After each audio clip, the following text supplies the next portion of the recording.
অপরিচিত কারোর সঙ্গে আমি উঠি না। এই শহরের সব রিক্সাওয়ালা কি আপনার পরিচিত?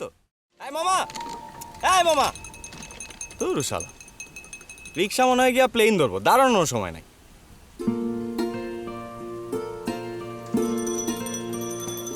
রিক্সা কেউ ডাকলে রিক্সা আসবে?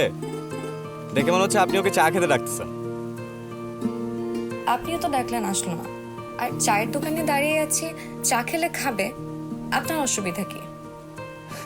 আমার অসুবিধা কি মানে? আমি কি চায়ের দোকানদার যে আমার অসুবিধা থাকবে?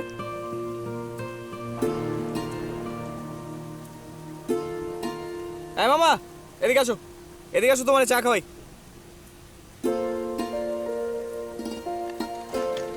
3 নম্বর যাবা?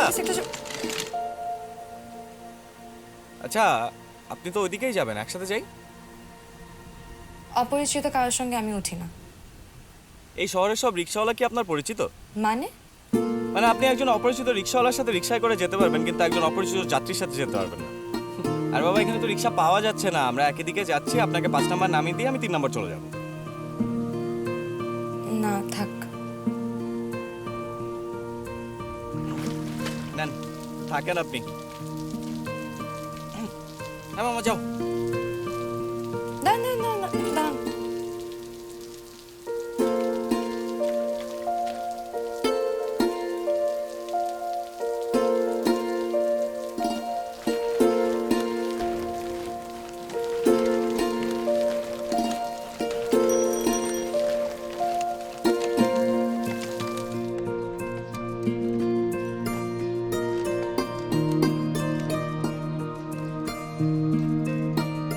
যারা মেঘ আটকে রাখে বন্দরে, তাদের আজ কম পড়েছে পানি।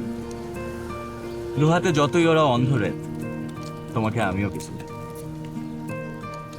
যারা মেঘ আটকে রাখে বন্দরে, তাদের আজ বৃষ্টিতে ভাসা। কপালে ছুঁয়ে যেত অন্ধরে, আমাকে তুমিও কিছু দেব। আপনার লেখা? বাহ, কবিতাও লেখেন? আরে না না না, আমার লেখা না, কলকাতার একসময়ের বিখ্যাত কবি শ্রীজাতের লেখা। আমি অবশ্য মাঝে কয়েক লাইন বাদ দিয়েছি। কেন? কবির যেমন স্বাধীনতা আছে কবিতা লেখার, আমারও স্বাধীনতা আছে কবিতা আবৃত্তি করার। যতটুকু ভালো লাগলে পড়বো, যতটুকু ভালো লাগবে পড়বো না, সমস্যা কি? ওরে বাবা, কি বুদ্ধি! আপনি ওনাটা ঠিক করেন, পেঁচিয়ে দেবেন।